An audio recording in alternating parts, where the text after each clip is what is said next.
Hello everyone. तो कैसे हैं आप लोग? उम्मीद है आप लोग बिल्कुल स्वस्थ होंगे और अच्छे से पढ़ रहे होंगे।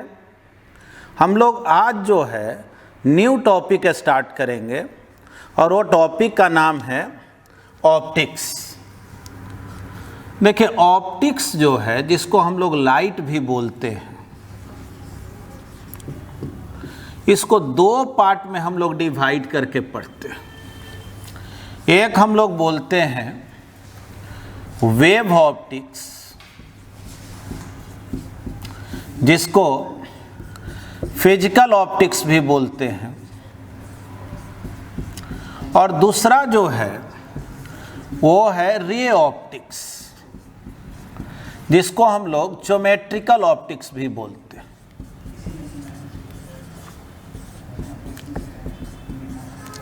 देखिए, जहाँ तक सवाल है रे ऑप्टिक्स का, तो रे ऑप्टिक्स आप पहले भी पढ़े, याद कीजिए। आप पढ़े होंगे मिरर के बारे में, concave mirror, convex mirror, lens के बारे में, प्रिज्म के बारे में, है ना, कंपाउंड माइक्रोस्कोप, सिंपल माइक्रोस्कोप, ये सब कुछ आप पढ़े।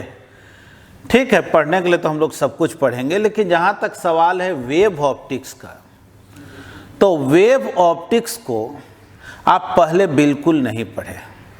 ठीक ना, मतलब 10th क्लास तक तो नहीं पढ़े, 11th के तो सिलेबस में है नहीं, यानी कि 12th के पोर्शन में है, और 12th के पहले कहीं भी वेव ऑप्टिक्स का आपको कंसेप्ट मिला नहीं है। तो इसलिए हम लोग सबसे पहले वेव ऑप्टिक्स को ही पढ़ेंगे, क्योंकि जब रे ऑप्टिक्स आप पढ़ेंगे ना, तो आपको बहुत हद तक हेल्प मिलेगा। जो पहले मिरर फार्मूला पढ़े थे, लेंस फार्मूला पढ़े थे, मैग्नीफिकेशन वगैरह, तो कुछ कुछ लगेगा कि हम पहले से जानते हैं। ये बिल्कुल नया है। तो आइए अब हम लोग स्टार्ट करेंगे वेव ऑप्टिक्स को।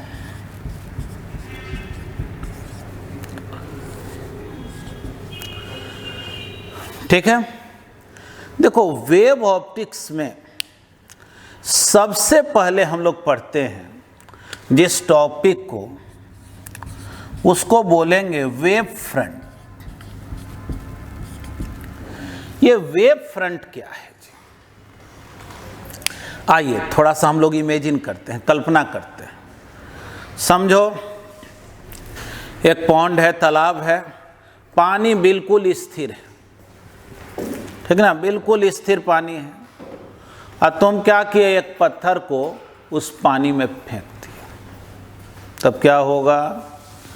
देखना, या थोड़ा सा इमेजिन करो ना, पत्थर को फेंक दिए पानी में, तो ऐसे सर्कल टाइप का नहीं बनता है जो बड़ा होते जाता है, आगे भागते जाता है, बहुत सा सर्कल बनता है, इस तरह से आगे निकलते जाता है। एक तरह से समझो वो सर्कुलर वेव फ्रंट, ठीक ना, सर्कल के शेप में आगे बढ़ते, जितना इधर गया उतना ही इधर गया, उतना ही इधर गया, इस तरह से जो है एक सर्कुलर शेप फॉर्म हुआ। अगर मान लो वाटर पार्टिकल के ओसिलेशन का बात करें, तो देखो एक्चुअल में क्या होता है। जब पत्थर को फेंकते हो और वेव आगे की ओर जाता है, तो वाटर पार्टिकल ऊपर नीचे ओसिलेट करता है। तो समझो, अगर मान लो हम पत्थर को यहाँ पे ड्रॉप किए, यहाँ से 8 डिस्टेंस पे जो वाटर पार्टिकल है, उतना ही 8 डिस्टेंस इधर इधर इधर जो वाटर पार्टिकल है, सब एक साथ ओसिलेट कर रहा है। अगर ये अपने एक्सट्रीम पर पहुंचा है, ओसिलेट ऐसे कर रहा है, अगर ये अपने एक्सट्रीम पर पहुंचा है, तो यहाँ वाला भी एक्सट्रीम पर पहुंचा, यहाँ वाला भी एक्सट्रीम पर पहुंचा, तो सब को मिलाएंगे तो लगेगा कि कुछ पार्ट उसका निकला हुआ है ना, और एक सर्कल टाइप का दिखाई पड़ेगा, क्योंकि सब के सब जो है ना एक साथ ओसिलेट कर रहा है।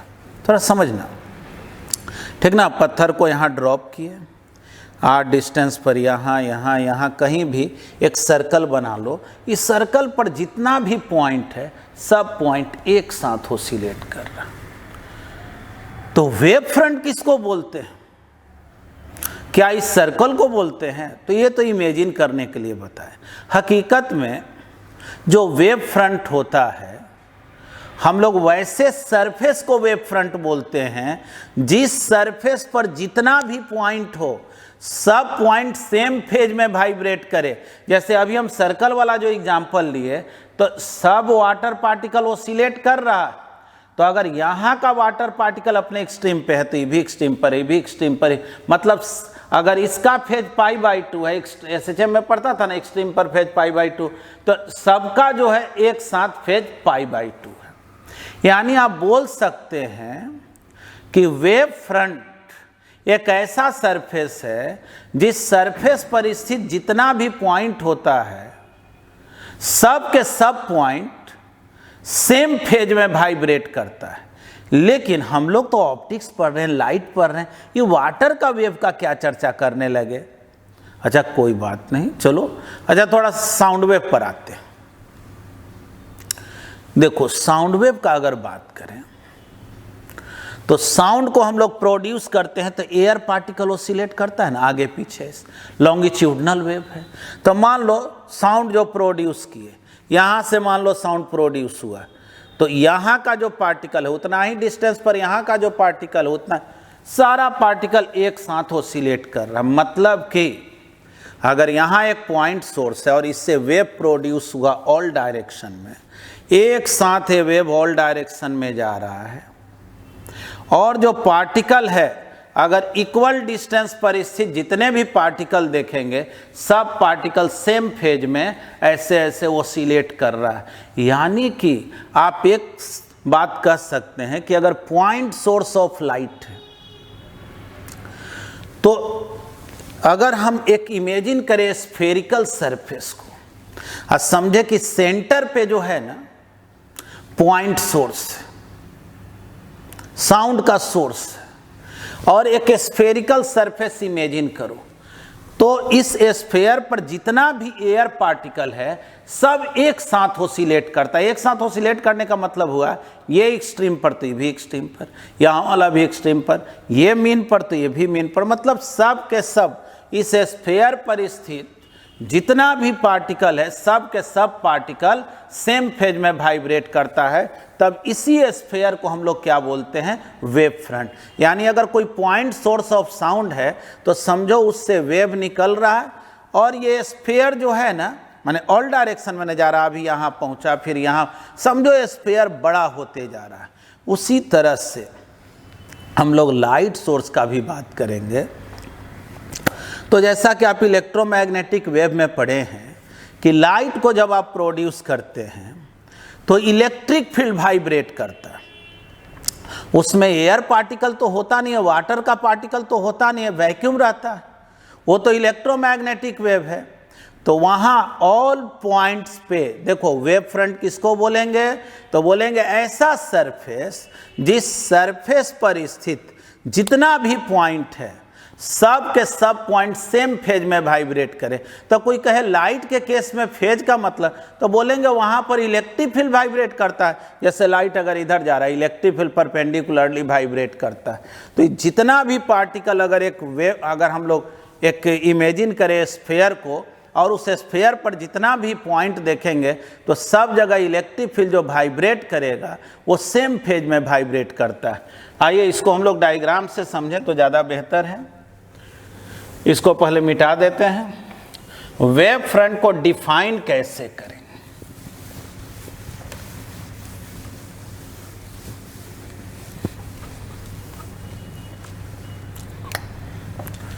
चलिए यहां हेडिंग लिख देते हैं, वेव फ्रंट।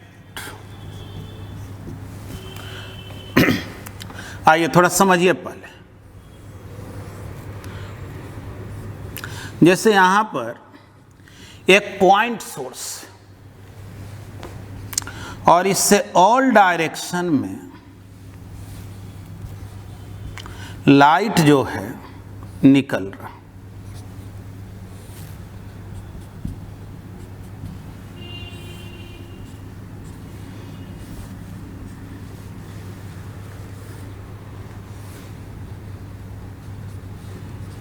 ठीक। तो जितना डिस्टेंस पर ये पॉइंट है उतना ही पर ये है। तो आप क्या देखेंगे कि यहाँ पर जो भी पॉइंट है, इस स्फेयर पर जो भी पॉइंट है, इसको सर्कल नहीं समझना है, स्फेयर समझना, ठीक ना। इस स्फेयर पर जितना भी पॉइंट है सब पॉइंट जो है सेम फेज में वाइब्रेट कर रहा है। यानी हर जगह इलेक्ट्रिक फील्ड का जो वाइब्रेशन हो रहा है वो एक जैसा हो रहा है, ठीक ठीक ना। यही वेव फ्रंट जो है ना बड़ा होते जाता है। तो ये हो गया स्फेरिकल वेव फ्रंट, ठीक ना, स्फेरिकल वेव फ्रंट।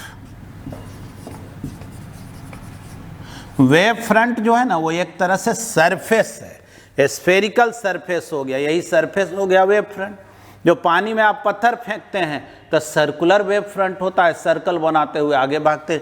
अब साउंड का बात करें, लाइट का बात करें तो ये स्फेरिकल हो गया। अगर हम लोग बात करें पॉइंट सोर्स के लिए, यहाँ लिख दे रहे हैं फॉर पॉइंट सोर्स, है ना। अब देखो, अगर मान लो लीनियर सोर्स,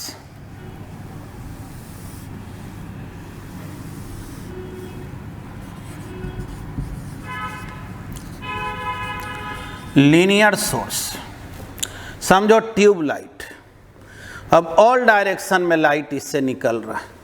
उस केस में हम लोग अगर देखें वेव फ्रंट,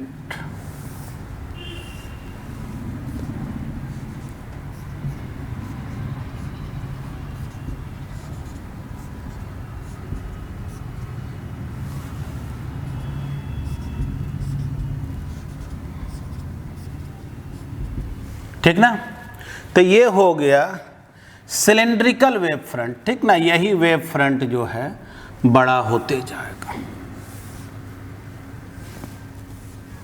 लीनियर सोर्स का बात हो, देखो ये भी याद रखना है कि वेव फ्रंट जो होता है ना, वो लाइट का जो प्रोपागेशन होता है उसके हमेशा परपेंडिकुलर 90 डिग्री का एंगल बनाता है, ठीक ना, 90 डिग्री का एंगल बनाता है। अब देखिए, अगर हम लोग पैरेलल बीम ऑफ लाइट का बात करें,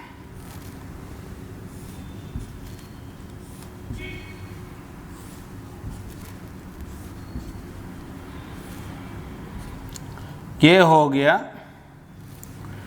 प्लेन वेव फ्रंट, ठीक ना। इसको हम लोग क्या बोलते हैं, प्लेन वेव फ्रंट। तो वेव फ्रंट को हम लोग डिफाइन कैसे करें, देखिए पहले ये वाला समझेंगे, बार बार यूज में आएगा। जैसे पैरेलल लाइट जा रहा है, इधर लाइट बीम जा रहा है, तो इस लाइट बीम के परपेंडिकुलर अगर एक सरफेस इमेजिन करें तो जाहिर है ऐसा अगर एक दीवार बना दें तो सब लाइट उस पर परपेंडिकुलरली इंसिडेंट होगा ना। तो बोलेंगे क्या कि जब भी पैरेलल बीम ऑफ लाइट हो तो वेव फ्रंट कैसा होता है, प्लेन, ठीक ना। Plane wave front for parallel beam of light.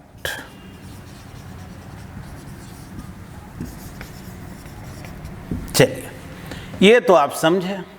इसको डिफाइन कैसे करें, तो देखो यहां लिख रहे हैं the surface at all points on which, ठीक ना, द सरफेस कॉमा दे देते हैं, all points on which are vibrating in same phase, vibrating in same phase is called wave front. It is always perpendicular to the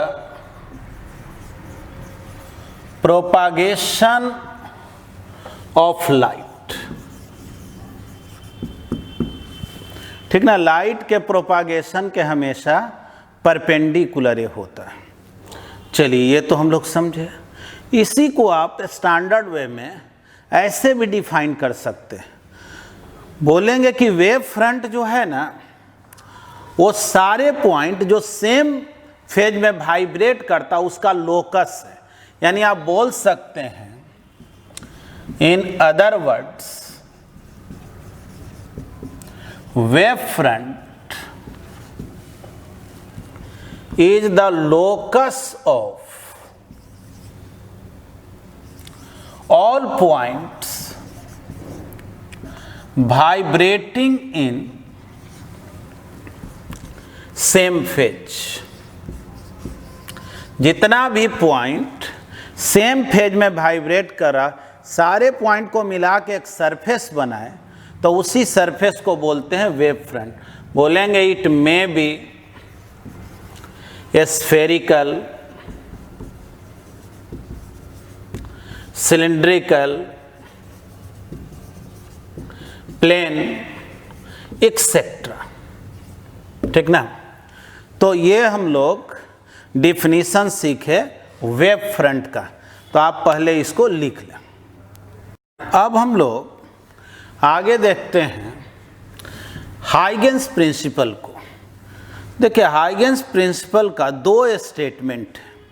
आइए इस statement को समझने के पहले, पढ़ने के पहले कुछ एक्सपेरिमेंटल बात को सीखते हैं।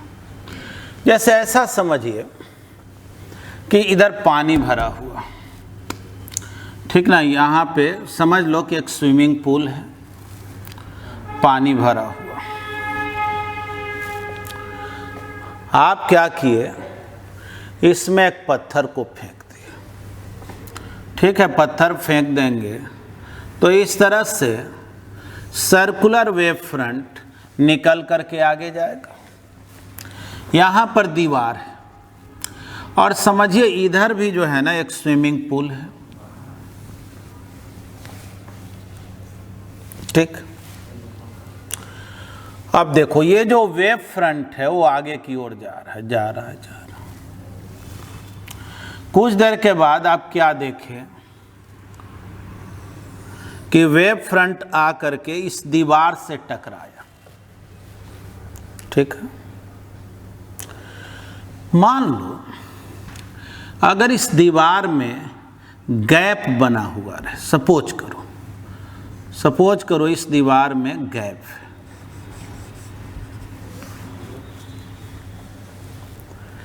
ठीक है, वेव फ्रंट ऐसे जा रहा था तो ये सब पोर्शन तो दीवार से टकरा जाएगा। ये वाला पार्ट जो वेव फ्रंट का है, ये सब पार्ट तो दीवार से टकरा जाएगा। लेकिन ये जो पोर्शन है वो तो इस गैप में पड़ गया और इधर भी पानी भरा हुआ। तो क्या होगा, ये जो पोर्शन यहाँ से निकलेगा और इधर पानी में जाएगा, क्या वो ऐसे जाएगा, ऐसे जैसे लगेगा यहाँ से बंदूक से गोली निकला ऐसे भाग रहा है? नहीं। आप क्या देखेंगे कि यहाँ के बाद जब ये वेव फ्रंट चल रहा है तो कुछ ऐसा होते जा रहा है। यानी समझो कि अगर वेव ऐसे गया, यहाँ जाके समझो ऐसे लग रहा है क्या कि जैसे टर्न ले लिया है और ये जो वेव फ्रंट इतना पार्ट था अब वो बड़ा होते जा रहा। ठीक।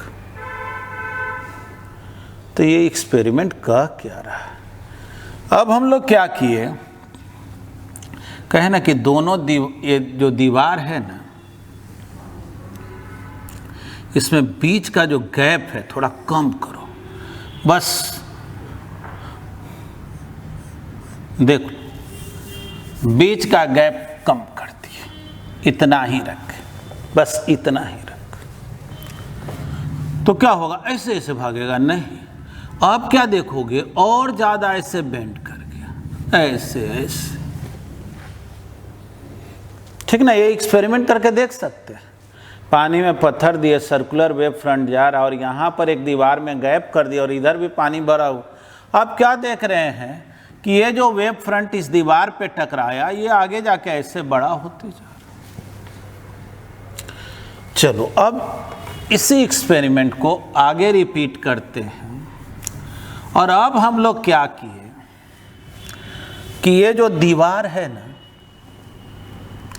इस दीवार में एक होल बना दिए, छोटा सा एक होल बना दिए। समझना।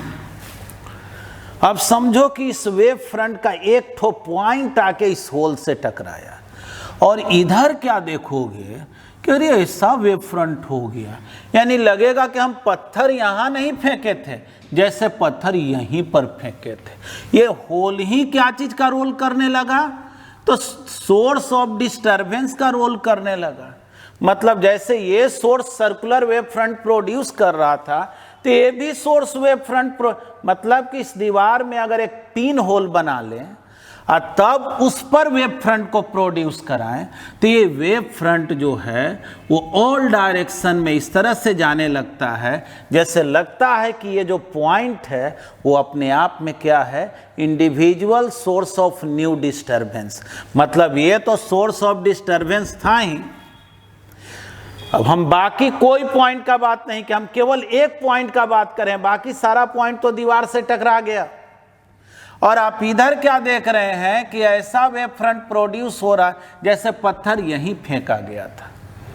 तो हाइगेंस कंक्लूजन निकाले कि वेव फ्रंट पर अगर एक पॉइंट को भी एनालाइज करोगे तो हर पॉइंट जो है ना वो अपने आप में एक इंडिविजुअल सोर्स ऑफ लाइट है। जैसे मान लो कोई स्फीयर लिए, ठीक ना, समझो कोई घड़ा लिए, पिक्चर लिए, उसके सेंटर पे कोई सोर्स ऑफ लाइट रख दिए, ठीक है, सोर्स ऑफ लाइट रख दिए, और इस पिक्चर में दो ठो पिन होल कर दिए, छोटा छोटा होल कर दिए। और जब तुम इधर से देखोगे ना तो देखो ऐसे तो ठीक है, वेव फ्रंट आगे की ओर गया, जाके इससे यहाँ जाकर के देखोगे तो तुमको ऐसा लगेगा कि यहाँ से ऑल डायरेक्शन में लाइट निकल रहा है। मतलब ये जो पॉइंट है ना अपने आप में इंडिविजुअल सोर्स ऑफ लाइट का काम करने लगता है, क्योंकि ये जो पॉइंट है एक तरह से यही वेव फ्रंट आके इस पर टकराएगा। आई एकदम पिन होल है, बहुत पतला सा होल है, तो एक पॉइंट जैसा बिहेव कर रहा है। यानी वेव फ्रंट पर जितना भी पॉइंट है अगर अलग अलग उसको एनालाइज करो तो सब पॉइंट अपने आप में क्या है, इंडिविजुअल सोर्स ऑफ लाइट। यानी कि जैसे यही वेव फ्रंट जाके इस दीवार में टकराया, अगर हम इस दीवार में एक पिन होल कर दें, छोटा सा होल कर दें, तो यहाँ से जब वेव फ्रंट निकलता है तो ऐसे निकलता है, तो लगता है कि इससे ऑल डायरेक्शन में लाइट निकल रहा है। यानी ये पॉइंट भी अपने आप में क्या हो गया, इंडिविजुअल सोर्स ऑफ लाइट। और इसको हम लोग प्राइमरी वेव फ्रंट बोलते हैं, और इसके वजह से जो वेव फ्रंट बना इसको बोलते हैं सेकेंडरी वेव फ्रंट, ठीक ना। ये प्राइमरी वेव फ्रंट है, ये सेकेंडरी वेव फ्रंट है। और जो स्पीड इसका है प्राइमरी वेव फ्रंट का, वही स्पीड है सेकेंडरी वेव फ्रंट का, बशर्ते कि मीडियम चेंज नहीं होना चाहिए। अगर इधर एयर है इधर भी एयर है तो मीडियम में चेंजिंग नहीं है, तो उसी स्पीड से भी वेव फ्रंट आगे की ओर जाएगा।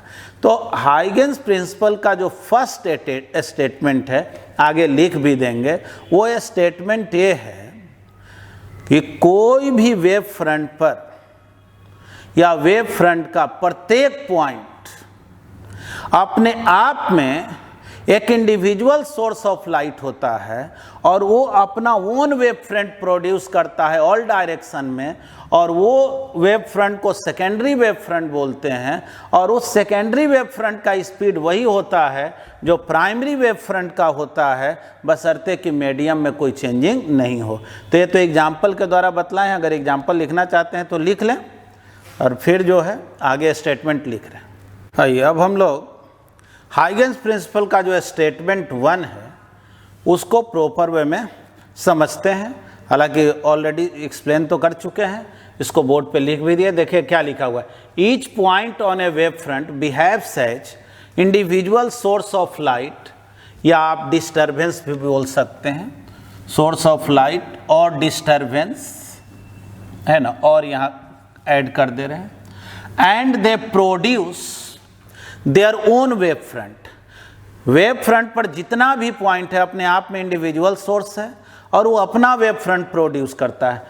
And called secondary wave fronts, उस वेव फ्रंट्स को सेकेंडरी बोलते हैं।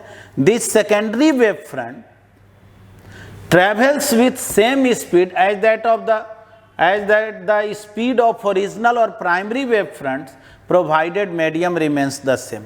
तो आइए इसको एग्जाम्पल भी एक दे देंगे, एग्जाम में लिखेंगे ना, तो स्टेटमेंट 1 लिख दिए और मान लो देखो ये प्राइमरी सोर्स है, मेन सोर्स यही है, तो इसका जो वेव फ्रंट है ना, इसको हम लोग प्राइमरी वेव फ्रंट बोले। अब सोचो अगर हम यहाँ पे एक दीवार लें और इस दीवार में एक स्मॉल होल बना दें, ठीक ना, इस दीवार में एक स्मॉल होल बना दें, तो इधर से देखने पर लगता है कि ये होल जो है अपने आप में इंडिविजुअल सोर्स ऑफ लाइट, ठीक ना, इसको S0 बोल दे रहे हैं, इसको S बोल दे रहे हैं, और इसको हम लोग बोलते हैं सेकेंडरी वेव फ्रंट।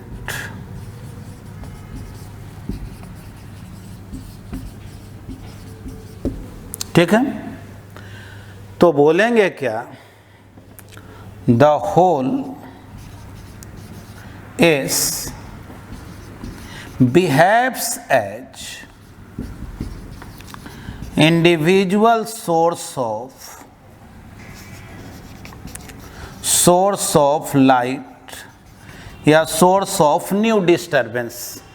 ठीक है, तो अगर एग्जाम में आ गया कि हाइगेंस प्रिंसिपल क्या है, तो इसमें 2 स्टेटमेंट है। स्टेटमेंट 1 तो हम लोग लिख लिए और समझ लिए, अब हम लोग आगे स्टेटमेंट 2 को समझते हैं, उसके पहले आप इसको नोट कर लें। लोग हाइगेंस प्रिंसिपल का स्टेटमेंट 2 को समझते हैं, ठीक ना, स्टेटमेंट बाद में पढ़ेंगे, पहले समझिए। जैसे ये है मेन सोर्स S0 और इससे वेव फ्रंट प्रोड्यूस हो रहा, मान लो ये किसी मोमेंट का ये वेव फ्रंट है ना, वेव फ्रंट प्रोड्यूस हो रहा, वेव फ्रंट आगे की ओर जा रहा।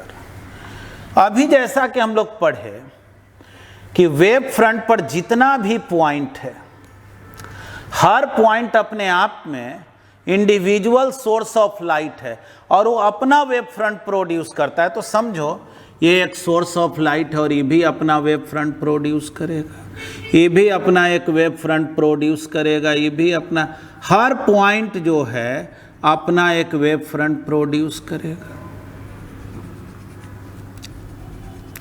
हम तो कुछ ही पॉइंट दिखा रहे हैं, लेकिन वैसे हर पॉइंट ही जो है अपना वेव फ्रंट को प्रोड्यूस करेगा। थोड़ा सोचो, ये जो अपना वेव फ्रंट प्रोड्यूस किया, जिस समय यहाँ पहुँचा, इसका वेव फ्रंट यहाँ पहुँचा, इसका यहाँ पहुँचा, इसका, अगर हम लोग मतलब समझो बहुत सारा फुटबॉल है इस तरह से रखा हुआ,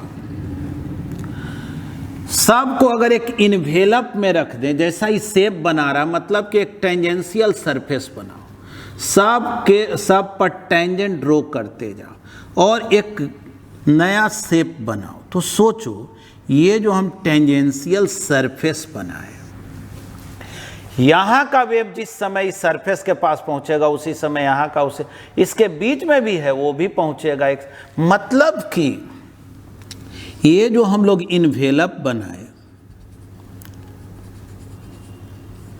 ये इन्वेलप रिजल्टेंट वेव फ्रंट का शेप को बतलाएगा।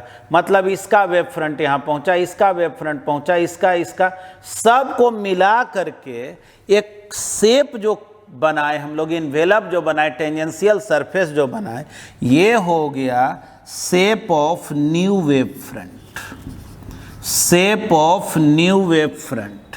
तो ये स्टेटमेंट 2 को हम लोग बोलेंगे क्या, तो देखो क्या कह रहा है, the shape and position of new wave front, जैसे ये न्यू वेव फ्रंट है, at any instant of time is given by, ठीक ना, यहाँ कॉमा दे देना, at any instant of time is given by an envelope.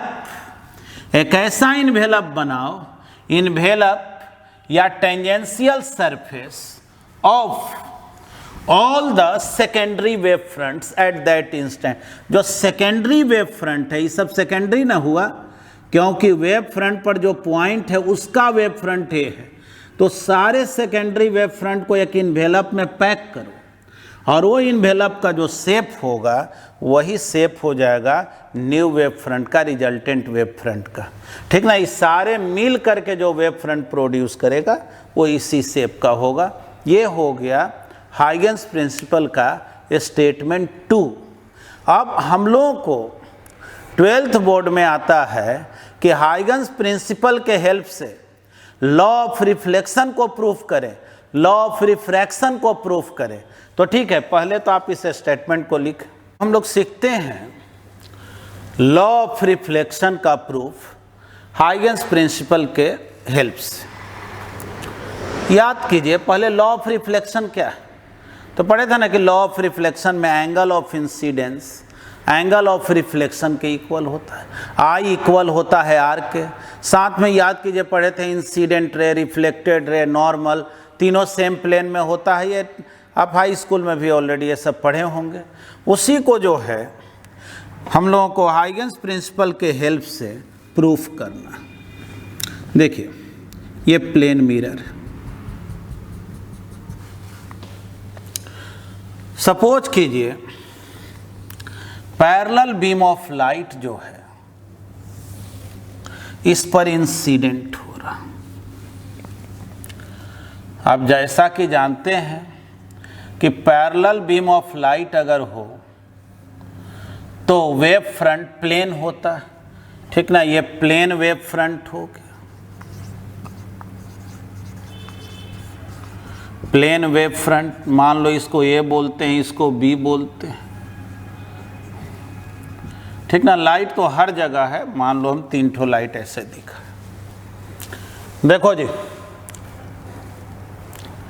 ए पर जो पॉइंट है, बी पर जो पॉइंट है, या कहो इस सरफेस पर जितना भी पॉइंट है, सब के सब पॉइंट सेम फेज में वाइब्रेट कर रहा है। ये प्लेन वेव फ्रंट। अब कुछ समय के बाद ये जो पॉइंट ए है, सपोज करो पहुंचा इस पॉइंट सी पर, तो क्या बी यहां पहुंच जाएगा? तो बिल्कुल नहीं, कारण कि इसको तो लंबा डिस्टेंस कवर करना है। तो देखो जी, अब कुछ टाइम के बाद क्या देखें कि पॉइंट ए जब सी पर पहुंचा, उसी समय पॉइंट बी जो है वो डी पर पहुंचा। यानी ये जो वेव फ्रंट है ए बी, वो सी डी पोजीशन में पहुंच गया, ठीक ना। ये भी वेव फ्रंट ही है। अब वेव फ्रंट जब भी होगा तो लाइट का जो प्रोपागेशन है उसके परपेंडिकुलर होगा, 90 डिग्री का एंगल ये बनाता, ठीक। ठीक है, सोचो अगर हम लोग बात करें एंगल ऑफ, देखो बी यहाँ पहुँचा हुआ है और सी यहाँ पहुँच गया। अगर हम लोग यहाँ पे एक परपेंडिकुलर डालें, ये नॉर्मल हो गया, तो ये हो गया एंगल ऑफ इंसिडेंस। नहीं, ये एंगल ऑफ इंसिडेंस, पूरा एंगल तो 90 डिग्री है। अब सोचो, जब तक कि ये लाइट डी से पहुंचे ई पर, क्या तब तक इंतजार करेगा कि मिरर पे आ ही जाओ तब साथ ही में चलते हैं? ऐसा तो होगा नहीं। तो ए से सी पर लाइट पहुंचा, ये बी से डी पर, जब तक ये डी से ई पर जाए, ये टकरा करके मान लो पहुंच गया एफ पर। इसी को एंगल ऑफ रिफ्लेक्शन बोले। तो देख लो जी, पॉइंट बी कहाँ पहुंचा? ई पर। अब पॉइंट सी पहुंचा एफ पर, फिर इसको मिलाओगे। समझ लो एक तरह से ए पहुंचा है एफ पर, अब बी पहुंचा है ई पर, फिर इसको जब मिलाओगे तो देखोगे क्या कि एक न्यू वेव फ्रंट फिर बन गया, और अब आगे भागेगा, ये भी टकरा करके आगे भागेगा, यही न्यू वेव फ्रंट आगे की ओर चलती है। यानी कि एफ ई जो है एक तरह से बोलो रिफ्लेक्टेड वेव फ्रंट, ये भी हो गया इंसिडेंट वेव फ्रंट जो सीडी हुआ फिर आके टकराया, और ये रिफ्लेक्टेड वेव फ्रंट हो गया। डी से ई तक जाने में जो टाइम लगा है वही टाइम सी से एफ तक जाने में लगा है, इसलिए याद रखो डी इक्वल है सी एफ का। हमको प्रूफ करना है कि आई और आर इक्वल होगा, ठीक ना, आई और आर इक्वल होगा, और जाहिर है वेब फ्रंट है तो ये एंगल भी जो है वो 90 डिग्री हो।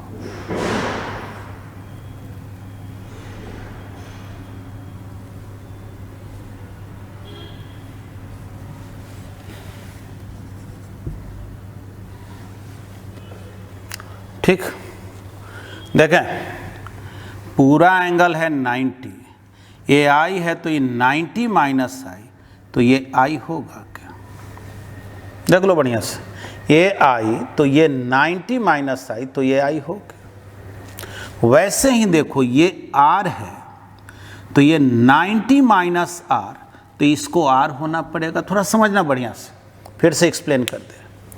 ये जो ए सी है, देखो ए सी एन, ये एंगल आई है, और ए सी परपेंडिकुलर है सी डी के, तो ये पूरा एंगल 90 है।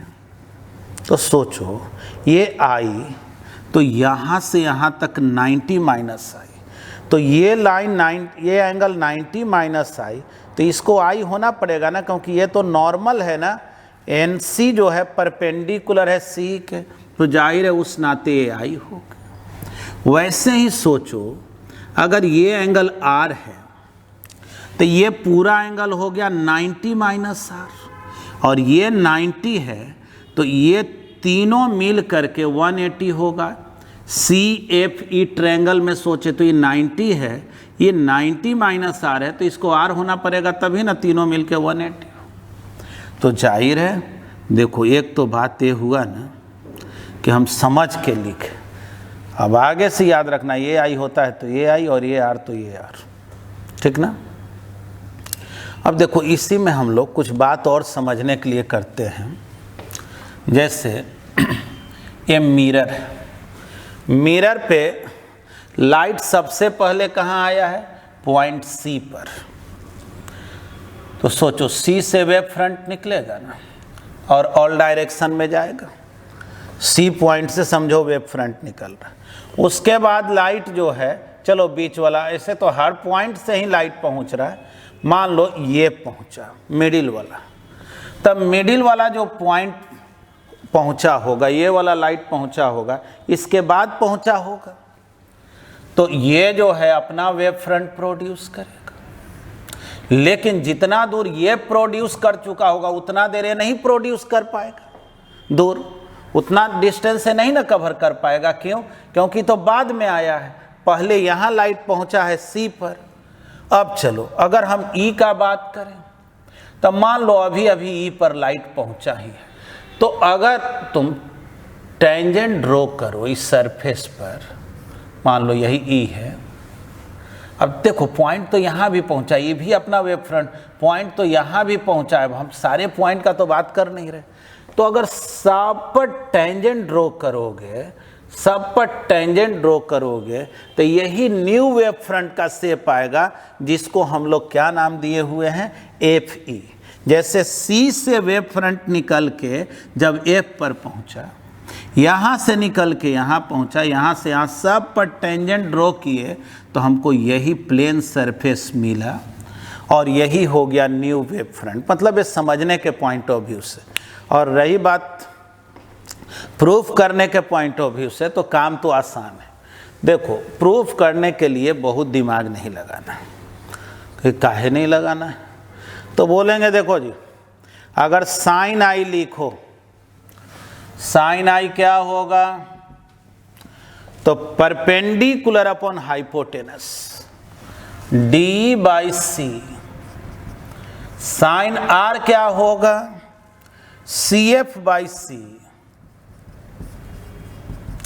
दोनों को डिवाइड कर दो, sine i divided by sine r, तो D by C, C F by C, देखो सी कैंसिल हो गया, sine i divided by sine r D by C F, और मालूम है ना कि डी और सी एफ इक्वल है, तो बोलेंगे कि H D is equal to C F.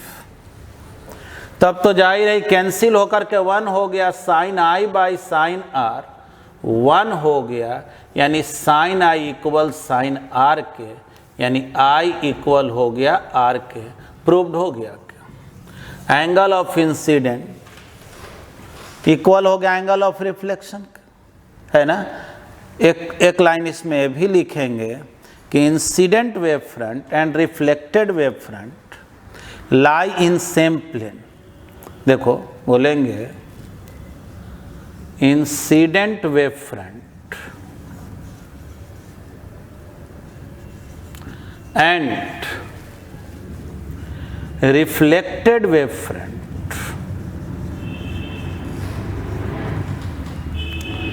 lie in same plane, hence incident ray, reflected ray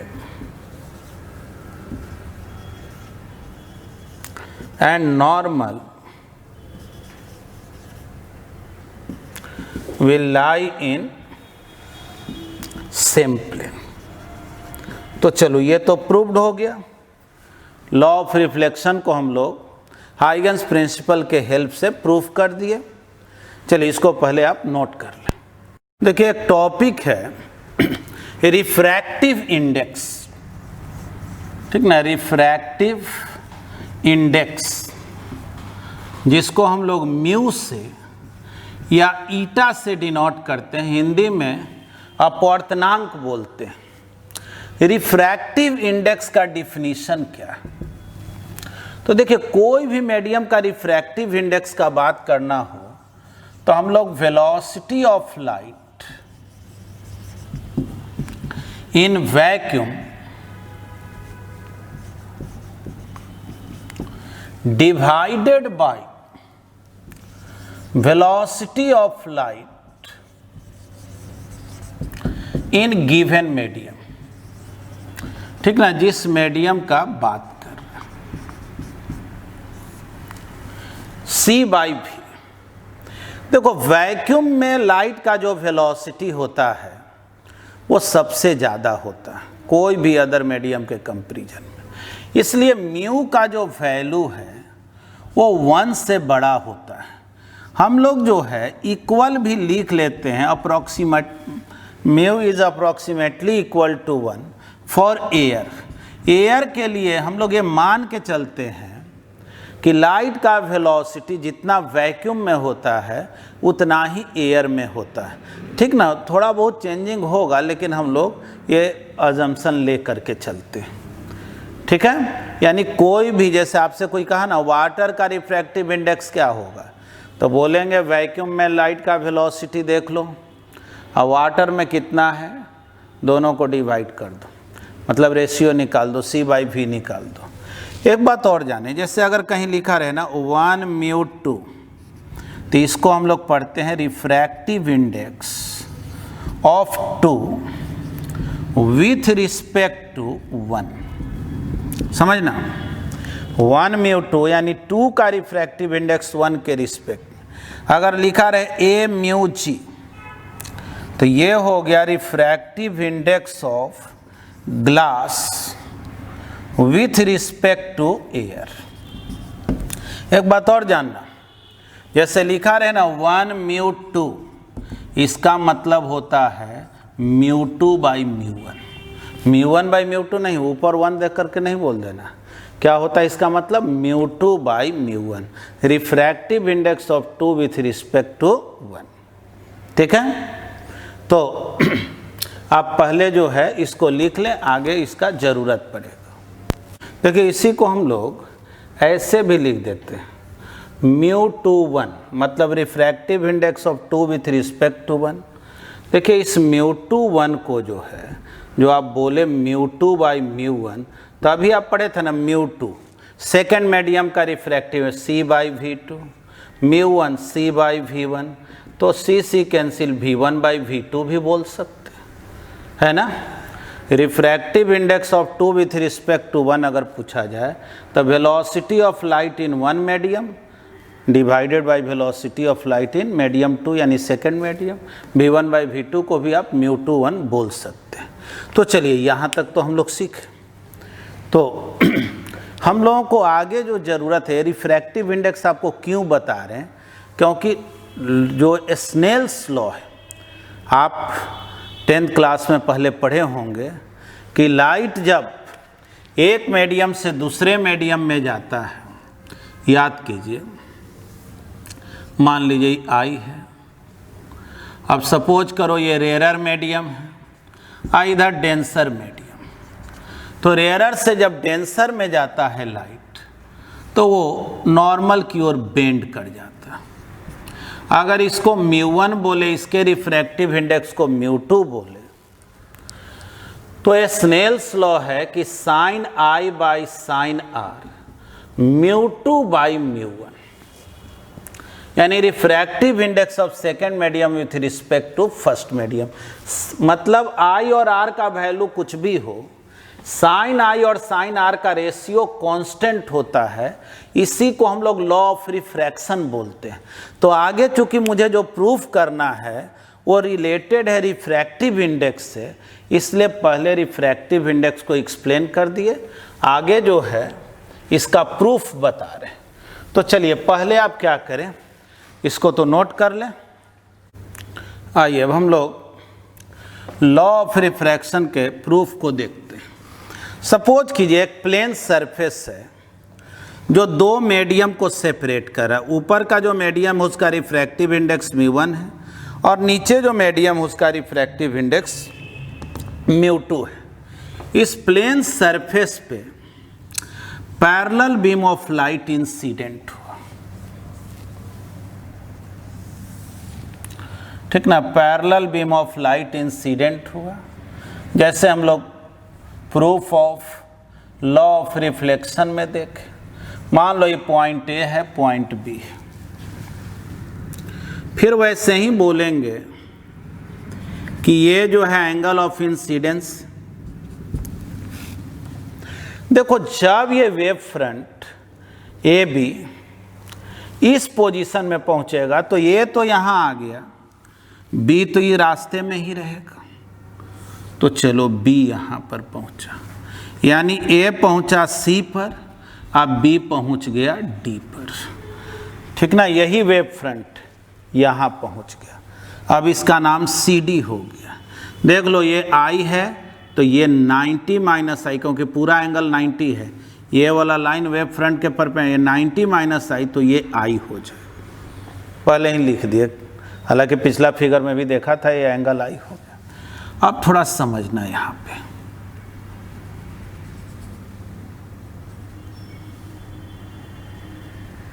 यहाँ भी एक नॉर्मल ड्रॉ कर। सोचो जब तक कि ये लाइट डी से ई पर पहुंचे तब तक तो ये दूसरे मीडियम में नहीं इंटर कर जाएगा, ठीक ना। यहाँ दो अलग अलग मीडियम है। सपोज करो μ2 ग्रेटर देन μ1 है, ऊपर वाला रेयरर है, नीचे वाला डेंसर है, तो जाहिर है ये नॉर्मल की ओर बेंड करेगा, टुवार्ड्स द नॉर्मल। चलो ऐसे बेंड करके, तो जब तक D पहुंचे E पर, C पहुंच गया F पर, और अब इसको मिलाओगे तो फिर से जो है ये वेव फ्रंट आ गया, मान लो F पर, ये जो FE है, ठीक ना, ये एंगल तो 90 डिग्री होगा, ठीक ना। ये जो FE है ये न्यू वेव फ्रंट हो गया,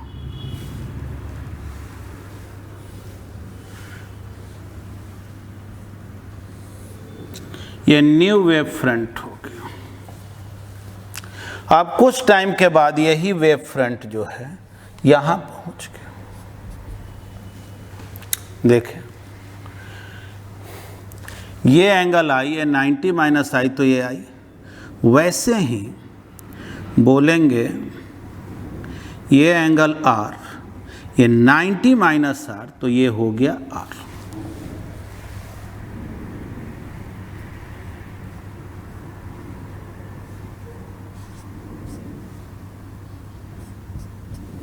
ठीक।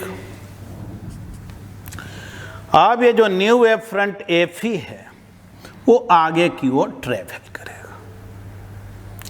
इतना तो आपको मालूम है कि जो टाइम लगा है, ठीक ना, D से E जाने में, वही टाइम लगा है C से F जाने में, ठीक ना। इस टाइम को स्मॉल t से डिनोट कर रहा है। जहाँ तक सवाल लाइट के वेलोसिटी का है, इस मीडियम में v1 है और इस मीडियम में v2 है, ठीक।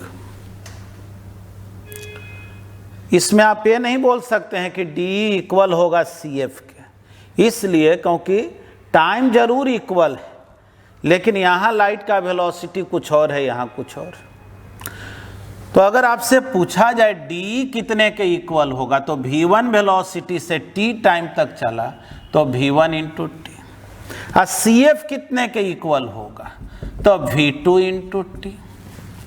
अब जो है आपसे पूछा जाए साइन I क्या लिखें, तो देखो साइन I हो गया d by perpendicular upon hypotenuse C। Sine R क्या लिखें, तो बोलेंगे CF बाई C। दोनों का रेशियो निकाले sine I divided by sine R, तो देख लो C तो कैंसिल हो जाएगा, बच जाएगा D डिवाइडेड बाई CF। तो sine I sine R, D हो गया v1t और CF हो गया v2t। t तो कैंसिल हो गया, तो sine I by sine R v1 by v2। तो sine I by sine R, देखो तो ऐसा लिख सकते हैं। वैसे तो ये स्नेल्स लॉ यही हो गया, प्रूव्ड हो गया, लेकिन इसको देखो तो ऐसे लिख दे तो कुछ गलत होगा। वही ना बात लिखा हुआ है v1 बाई v2। तो sine I by sine R ये हो गया μ2 by μ1, refractive index of second medium divided by refract, ये प्रूव्ड हो गया। इसमें भी हम लोग वही बोलेंगे, इंसिडेंट वेव फ्रंट और refracted wave front same plane में है, बोलेंगे incident wave front and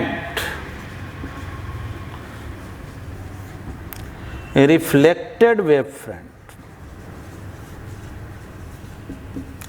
are in same plane, hence incident ray,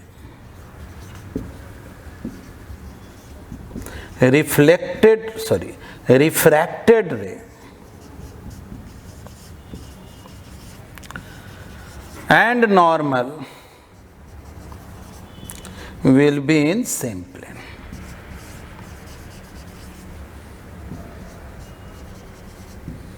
चलिए नोट किया जाए। तो आज हम लोग इतना ही पढ़ेंगे। अगले क्लास में आगे बढ़ेंगे, कोहेरेंट सोर्सेज के बारे में पढ़ेंगे, इंटरफेरेंस से रिलेटेड कंसेप्ट को सीखेंगे। लेकिन फ़िलहाल जो है आज के क्लास में हम लोग जो सीखे अभी तक वेव फ्रंट के बारे में, या हाइगेंस प्रिंसिपल के स्टेटमेंट और proof of law and reflection, law of refraction को, तो इसको रिवाइज करेंगे। थैंक यू, धन्यवाद।